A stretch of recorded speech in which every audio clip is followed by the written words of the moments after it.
Di rumah sederhana ini, di Desa Jambon, Kelurahan Trihanggo, Kecamatan Godean, Bapak dilahirkan dan dibesarkan. Harapan Eyang Martodinoto dan Eyang Sumirah untuk memiliki putra terbaik menjadi terwujud dari didikan dan tempaan hidup di rumah ini. Kesahajaan dan keakraban suasana guyub pedesaan dari rumah ini menjadi inspirasi hidup Bapak dalam komitmen, perjuangan, dan pemikiran yang konsisten.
Akhirnya Bapak memiliki tempat untuk berinspirasi, berpikir, dan bertindak dalam mengembangkan komitmen dan pemikiran ekonomi Pancasila melalui pendirian Pusat Studi Ekonomi Pancasila. Kembali, perjuangan dalam sosialisasi ide ekonomi Pancasila dilakukan Bapak. Video ekonomi Pancasila menjadi salah satu wujud dan realita perjuangan Bapak.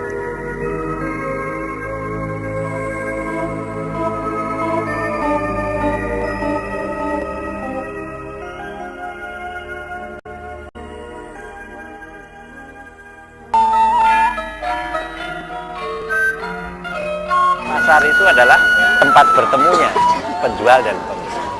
Nah ini ibu-ibu nanti bisa kita tanyakan langsung pendapatan mereka sehari berapa. Tadi Ibu Sumini yang saya wawancara itu enggak sampai 100, tapi ya maksudnya itu ya 100 gitu. Tadi ada pedagang tahu yang lewat, itu anaknya 3, Darmadi namanya. Itu juga pendapatannya sekitar 25.000 per hari. Untuk memberi makan keluarganya yang 3. Dia punya 2 sapi, punya 2 kambing. Jadi kehidupan ekonomi rakyat itu tidak selalu hanya buruh tok atau hanya petani tok, tapi selalu macam-macam sumber pendapatan. Pertanian, peternakan, perikanan, bakulan kecil yang disebut ekonomi rakyat. Nah, kita di Desa Mbrigo ini ada pasar kecil yang tadi saya udah bicara dengan sejumlah pedagang di sini yang betul-betul melayani kebutuhan masyarakat setempat. Kebutuhan pangan, ada sayur mayur, ada rokok, tembakau, gula, segala macam. Inilah pasar tradisional yang sering-sering di dalam textbook, dalam ekonomi itu ekonomi pasar. Bagaimanapun, ekonomi pasar itu di mana-mana berkembang dengan sendirinya, tidak usah itu diatur oleh pemerintah. Jadi kalau ada yang mengatakan ekonomi Pancasila itu bukan ekonomi pasar, itu ya sama sekali tidak benar. Ekonomi Pancasila itu ekonomi pasar, tetapi mengacu pada sila-sila Pancasila. Dari mulai sila pertama, ketuhanan yang Maha Esa, itu menunjukkan bahwa ekonomi Pancasila itu adalah ekonomi yang bermoral, didasarkan pada pedoman-pedoman moral. Kedua, kemanusiaan yang adil dan beradab. Jadi setiap perilaku manusia apabila dia betul-betul patuh pada ekonomi Pancasila itu mendasarkan perbuatannya pada asas-asas kemanusiaan yang adil dan beradab.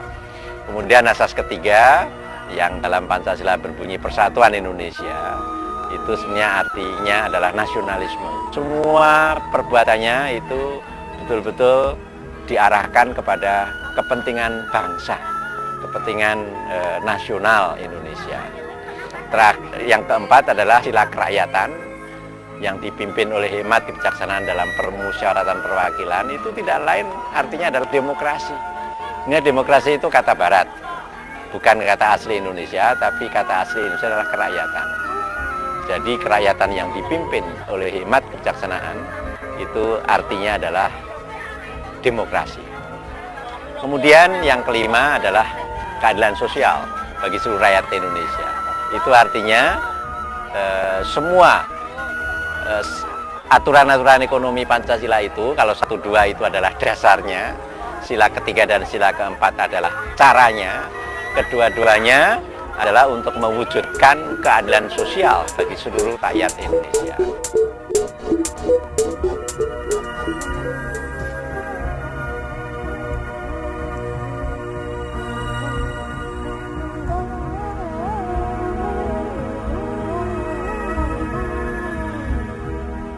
Ada paper khusus mengenai pendekatan pengajaran. Guru-guru kita pada umumnya itu telah mengajar secara keliru kepada anak-anak kita, yaitu hanya mengajar secara deduktif saja. Yaitu contohnya dari buku, diceritakan begini, lalu murid-murid disuruh ngapalkan. Itu namanya adalah metode mengajar yang namanya banking education. Banking education itu bank, seperti bank itu. Guru itu mendeposit ilmu pengetahuan kepada murid-muridnya. Murid-muridnya diminta untuk membuka mulutnya. Ayo semua buka mulut. Oh, gurunya lalu belum dimasukkan ilmu kepada muridnya, tidak usah dibuka. Krisis ilmu ekonomi yang saya usulkan untuk dijadikan nama dari tantangan yang kita hadapi sekarang ini, dan guru-guru SMA dipimpin oleh MPMPDY, tapi juga dari Jakarta ada delegasi kuat. Jakarta itu bedanya dengan yang lain, semua pakai seragam seragam biru gitu. Itu Pak Wiji ya, Pak Wiji. Namun gelegar komitmen dan perjuangan pupus dengan kehendak Allah. Hari Sabtu tanggal 21 Mei pada saat olahraga pagi, Bapak terkena serangan jantung. Dan pada hari Selasa 24 Mei 2005 pukul 13.50 Allah berkehendak memanggil Bapak. Bismillahirrahmanirrahim. Assalamualaikum warahmatullahi wabarakatuh. Para tamu takziah yang terhormat, mewakili seluruh keluarga yang sedang berduka, perkenankan kami ucapkan terima kasih yang sebesar-besarnya atas berbagai simpati, perhatian, uluran tangan dan doa yang telah diberikan semenjak almarhum Bapak kami harus masuk ke ICU Rumah Sakit Sarjito pada hari Sabtu 21 Mei 2005 yang lalu.